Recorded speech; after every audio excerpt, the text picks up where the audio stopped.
Sweet the Spice of Heart by Chase Gonzalez Novels. Bago natin simulan ng kwento ngayong araw, i-click lamang ang subscribe button ng aming channel at palaging sumubaybay sa mga bagong kwento. Disclaimer: this is a work of fiction. Names, characters, businesses, places, events, locales, and incidents are neither the products of the author's imagination or used in a fictitious manner. Any resemblance of actual persons, living or dead, or actual events is purely coincidental. Do not distribute, publish, transmit, modify, display, or create derivative works from or exploit the contents of this story in any way.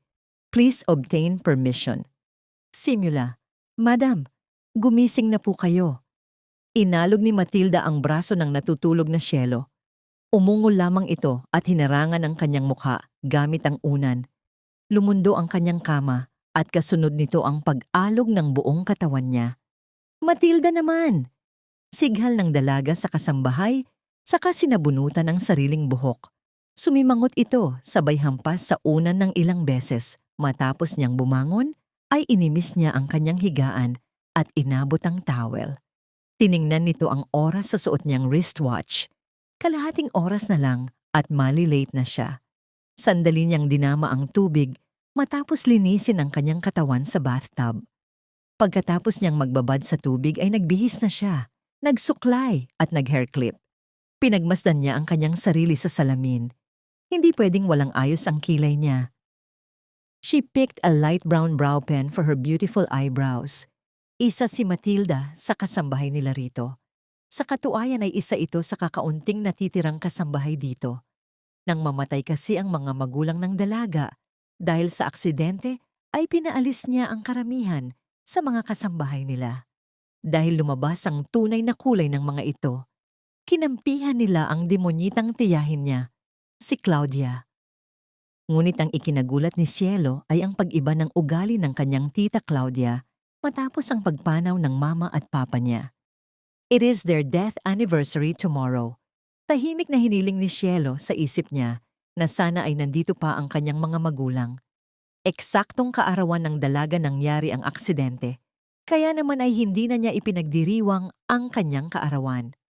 Kain ka na, madam. Alok ni Matilda sa kanya nang nasa hapagkainan na siya. Gaya ng nakasanayan, ham and egg ang nasa lamesa, ang paboritong ihain ni Matilda. May bisita po kayo, madam. Ani ng isa pang kasambahay. Hindi alam ni Cielo ang pangalan nito.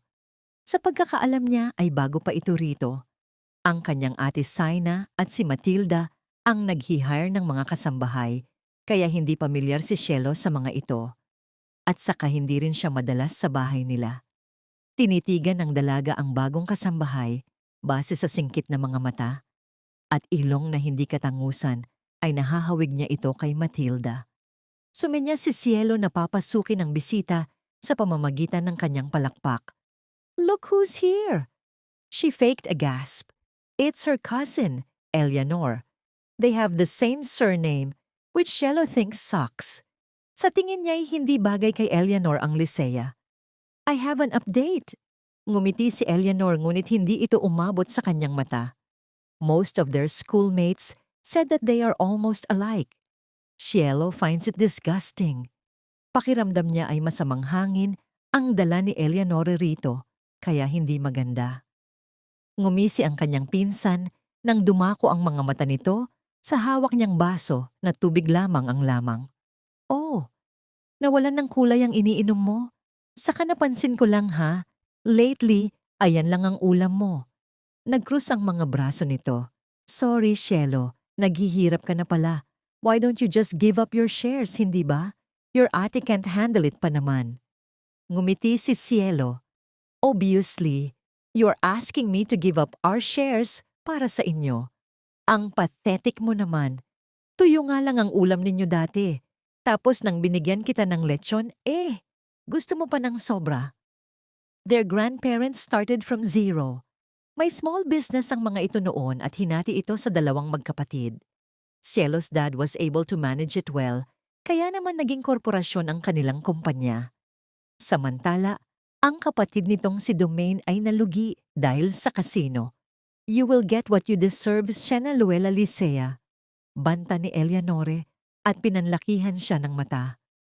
Oh, nakakatakot naman. Tumayo si Cielo at hindi na tinapos ang kanyang pagkain. Nag-toothbrush siya at muling inayos ang kanyang makeup sa sasakyan. Doon naghihintay ang kanilang abogado. He's one of Cielo's trusted person. Sa katunayan, mas ramdam pa niyang kadugo niya ito kumpara sa kanyang totoong tiyuhin. Madam, may sasabihin po ako, saad ng abogado. Proceed, sambit ni Cielo. Nagsimula namang magmaneho si Robert, ang driver nila. Nanganganib po ang shares ninyo sa kumpanya. Malaki po ang nawala sa investment ninyo nitong mga nakaraang buwan. At karamihan sa shareholders ay pumapabor kay Ma'am Claudia. Gusto nitong patalsikin ang ate mo. Her sister is not well. May cancer ito. Matagal na itong na-diagnose, 2 taon bago ang kanilang mga magulang mamatay. Pero dahil ito ang nakatatad ng kapatid, ay kailan nitong isakripisyo ang kalusugan para sa kumpanya. Hindi nila pwedeng isuko ang sinimula ng mga magulang nila. Nangako sila, they are going to fight for what is right. Kailan pa ito nagsimula? Cielo asked while putting her concealer. Matagal na po, 4 na buwan na po ito. Sa loob ng mga buwan na yon ay mas lumalaki pa ang problema. Hindi na rin po kasi nakakadalo ang ate Saina nyo sa mga conference meeting. Nakaramdam ang dalaga ng pag-aalala. Hindi ito sinabi sa kanya ng kanyang ate. Naiintindihan niyang nag-aalala ang kanyang ate Saina sa pag-aaral niya, ngunit hindi tama na gawin ito ng mag-isa ng kanyang kapaid. Nandito pa naman siya. Ito po, Miss Cielo, ang mga dokumento.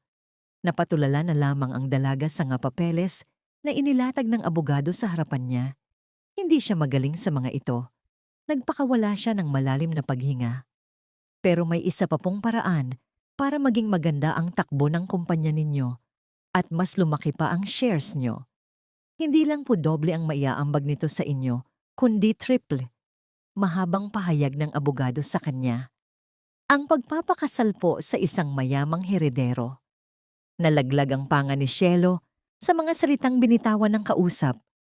Pinagkrus ng babae ang kanyang mga braso at namalayan niya na lang na nasa paaralan na sila. Bumaba siya sa katakbulakad na tumungo sa kanyang silid upang makaabot pa sa klase niya. Gosh, wala ka bang mata? Singhal ni Cielo sa isang lalaki. Nang mabangga siya nito, may mahabang buhok at may suot na malaking salamin sa mata ang lalaki. The guy was wearing baggy pants, which does not match his uniform blouse. Ang baduy, Cielo thought. Sorry, nagmamadali rin kasi ako.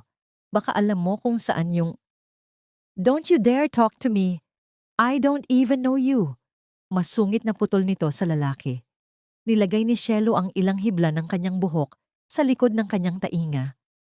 Nagpatuloy ang babae sa kanyang paglalakad, ngunit agad ding tumigil. Her conscience knocked her. Lumingon siya pabalik sa lalaki. What's your question? Agad na napansin ni Cielo ang ganda ng mga mata ng lalaki nang magtama ang kanilang mga tingin. Saan yung Star 1 Class A? Agad namang itinuro ni Cielo ang pang-4 na room mula sa kanilang kinatatayuan. Inayos ni Cielo ang kanyang buhok matapos ilagay ang kanyang mga gamit sa armchair niya. Nag-powder pa siya ng mukha dahil ramdam niyang parang lumagkit ito dahil sa pagmamadali niya kanina. Pinaalalahanan niya ang sariling i-double check muna ang alarm sa kanyang cellphone sa susunod bago matulog. Abala kasi siya kagabi sa panonood ng K-drama at C-drama.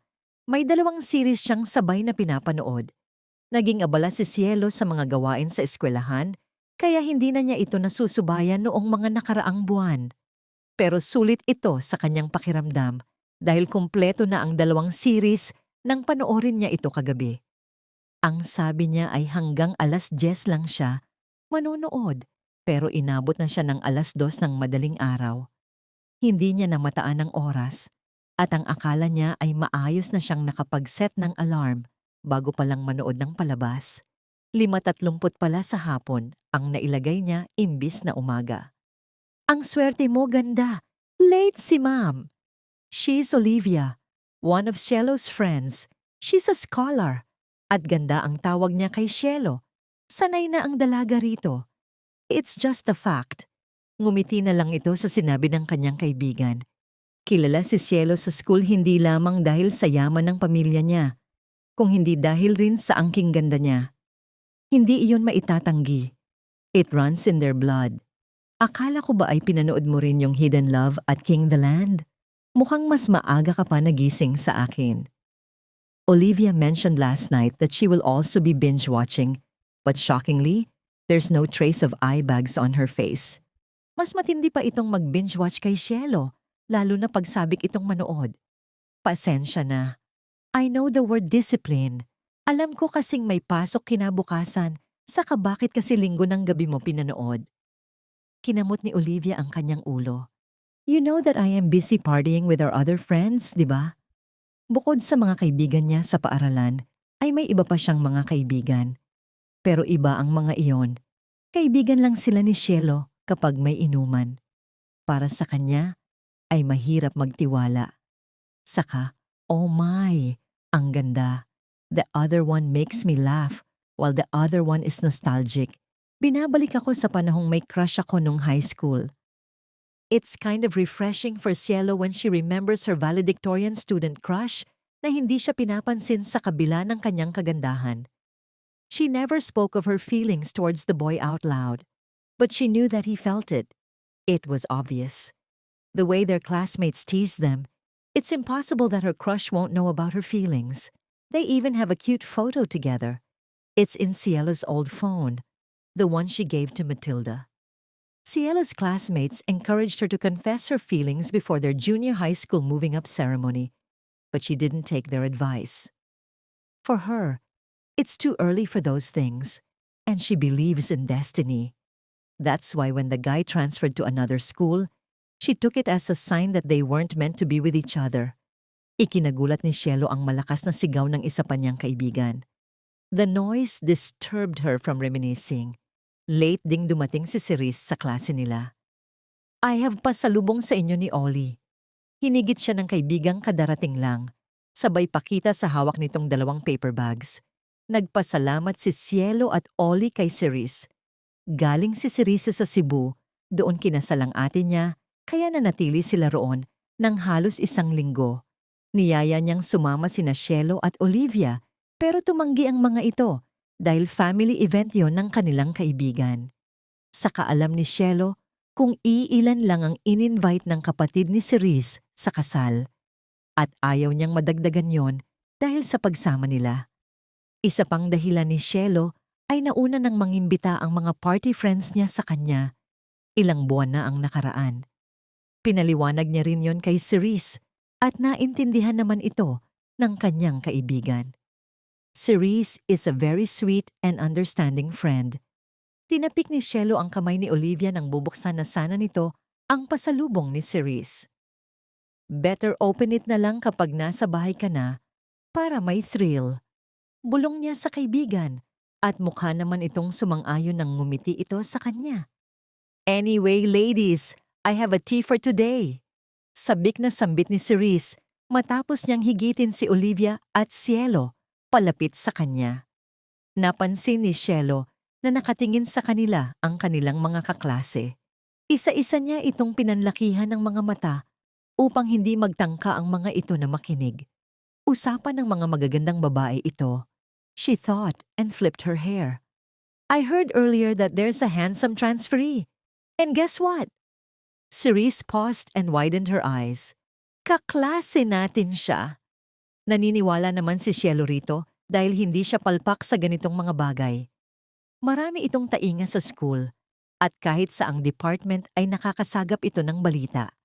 Madalas nilang umagahan ay chismis, pero hindi iyon basta chismis lang kung hindi ay mga totoong issue. Ano naman kung gwapo? Wala kayong mapapala sa kagwapuhan ng lalaki.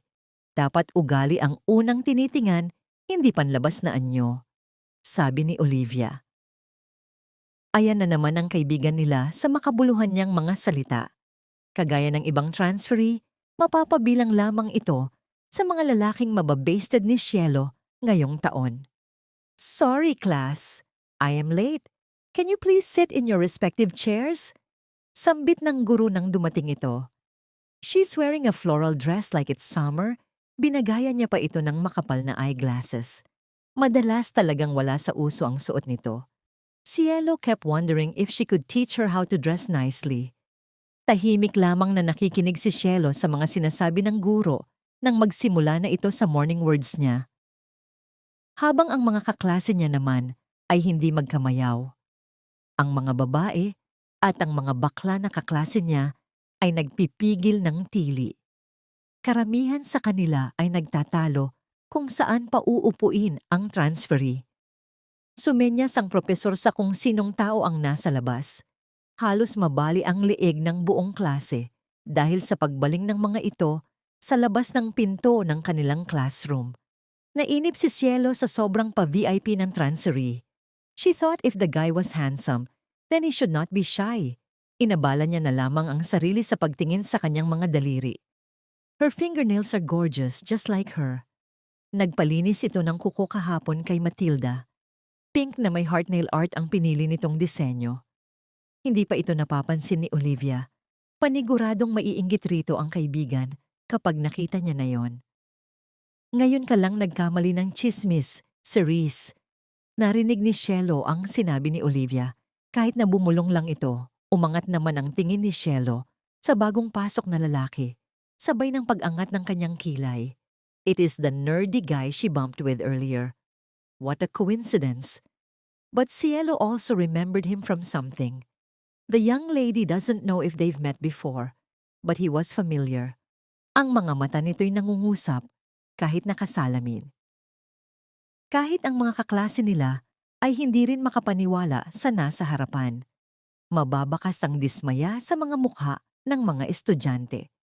Halos lahat ng lalaki ay pigilang tawa at inaasar ang mga babae dahil sa pagkakamali nila. Ang malas nga naman niya at sa section na ito pa siya napunta. At ang malas pa dahil nalimutan ni Cielo kanina na isa A-star nga rin pala ang section niya. Why don't you introduce yourself, iho? Imbita ng guro sa lalaki. Hi, I am Finn Orantia. Nice meeting you all. Nagbow pa ang lalaki sa mga bagong kaklase. Nagtama ang paningin niya at ni Cielo, ngunit wala sa kanila ang umiwas ng tingin. The young lady was sure that he recognized her. His eyes also glimmered when she faked a smile. Pumili ka na lang kung saan mo gustong maupo, sabi ng propesor sa kanya na ngayon ay nagbubura na ng mga sulat sa blackboard. Walang bakante sa dulo kung saan nakapwesto ang tatlong magkakaibigan, kaya sa gitna na upo ang bago nilang kaklase. That's good. Cielo doesn't like nerd boys in their group, but as for their professor, she always mixes the class group depending on her mood. Open your book on page 10. Kindly raise a hand if you want to read the prose. Sinunod ni Cielo ang sinabi ng guro, ngunit naunahan siya ng antok. Buong oras ng klase ay wala siyang naintindihan. Kung hindi pa kinatok ni Cerise ang armrest niya, ay hindi niya matatapos ang activity na pinagawa sa kanila. Nang mag-lunch break ay doon lang muli sumigla ang katawan ng dalaga. Lahat yata ng enerhiya niya ay naubos dahil sa walang katapusan na pagsosolve ng math problems. Tinitigan niya ang mga gawa niya kanina. 5/20 is not that bad for her. It's better than 0. That's the Queen's principle. Nilabas ni Cielo ang kanyang notebook. Naalala niyang may assignment pala sila sa isang subject at hindi niya matandaan kung may sagot na ba siya. Better seek her friend's help before it's too late. Guys, may assignment na ba kayo sa... Oh, nandito ka pala, pinsan. Hayag ni Eleanore. Kasama nito ang dalawa niyang alipores. They are all wearing the same red scrunchies. Cielo cringed when her cousin called her pinsan. Oh yes, what is it? Kung nandito ka para manggulo, much better if you search for a place na wala ako, Cielo said, and gritted her teeth. Wala naman. I just wanted to say sorry about kaninang umaga. Halatang pilit ang nangiti ni Eleanore sa pinsan. Tumayo si Cielo. Thanks for the show. Bulong nito kay Eleanor at nagkunwaring nakipagbeso-beso. Pinagtaasan niya ng kilay si Cielo at saka umalis sa harapan nito. Better. Ayaw niya sa mga taong pwede lumutang sa tubig. I noticed that he kept staring at you, Cielo. Ani si Reese habang tinitingnan ang lalaking tinutukoy niya. Wala itong mapwestuhan dahil mukhang mas gusto nitong magpag-isa. Sinubo ng dalaga ng kanyang yogurt saka nagsalita. Ew, the nerve. We are not a match made in heaven. Mas bagay sa kanya ang hindi makabasag pinggan.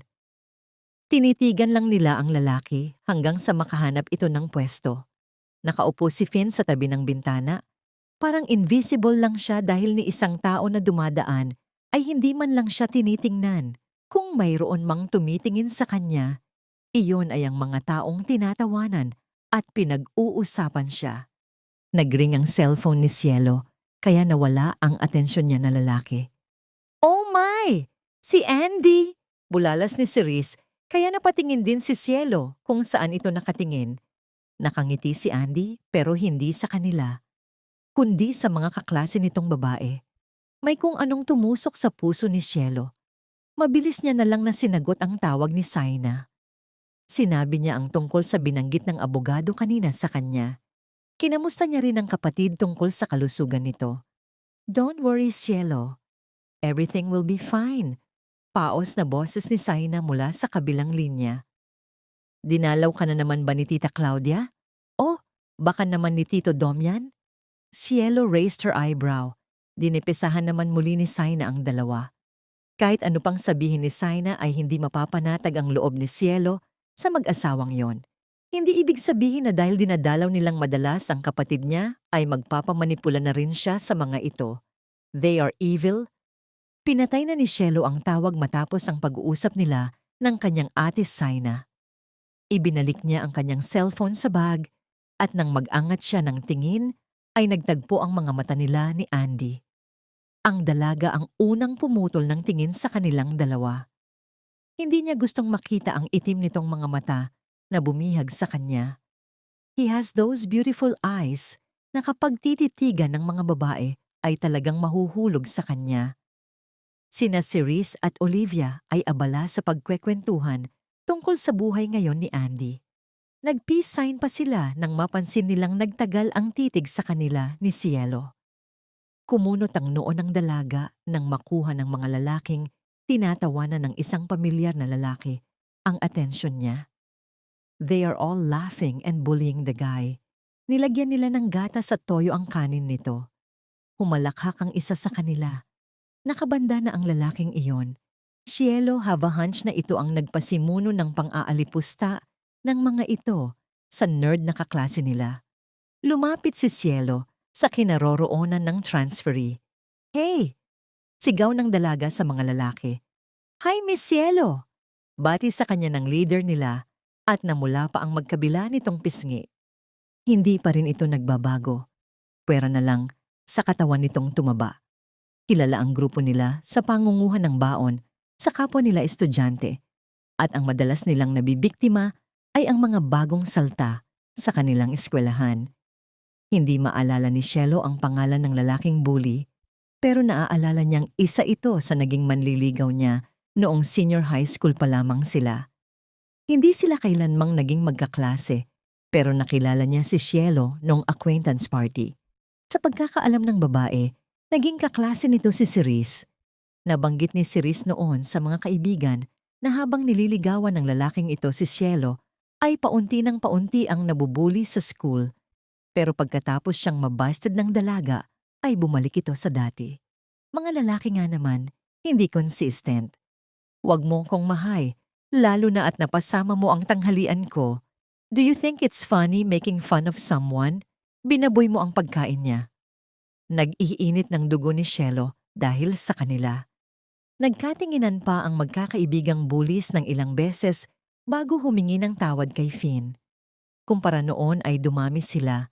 Mula sa 3, ngayon ay naging 5 na sila. Nagre-recruit yata. Saka required yatang may isang piercing sa kanang tainga. Weird.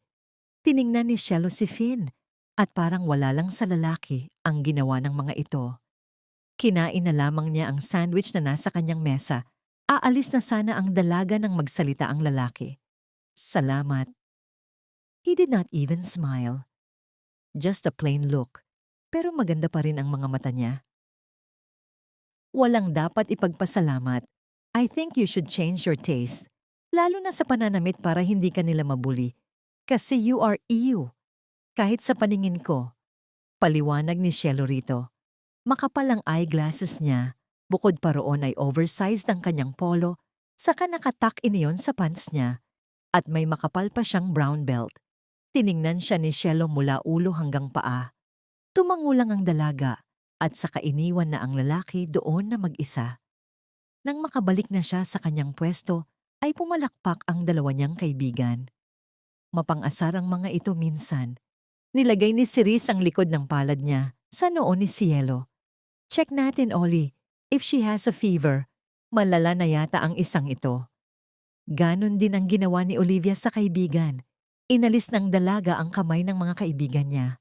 Stop, ladies. It's me, a grown woman. Pagmamalaki ni Cielo. Ilang sandali pa at nagpaalam muna si Cielo sa dalawa upang mag-order ng pagkain dahil nagugutom pa ito. Habang naglalakad ay pasimple niyang tinitingnan si Andy. Nang mapansin niyang tumayo ang lalaki, ay dumiretso lamang siya para pumili ng pagkain. Habang pumipili, ay nakaramdam siya ng pamilyar na presensya. Naghuramentado ang puso ng dalaga nang makumpirma niyang si Andy ang matangkad na lalaking katabi niya. 2 egg sandwich po. Her heart melted. Alam pa rin nito ang paboritong kainin ng dalaga. But she still stood by her pride. You don't have to. Pinigilan ni Cielo ang sariling ipagpatuloy ang sasabihin nang makita niyang kinuha ng isang lalaking kasama ni Andy ang isa pang sandwich. Isa pong strawberry milkshake.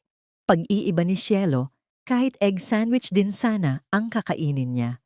Inabot sa kanya yon ni Andy kasama ng sukli na binigay ng kahera. It's been so long, panimula ni Andy. Luminga si Cielo sa paligid. Sasagot na sana ito nang makumpirma nitong siya ang kinakausap ni Andy dahil walang ibang tao sa paligid nilang dalawa.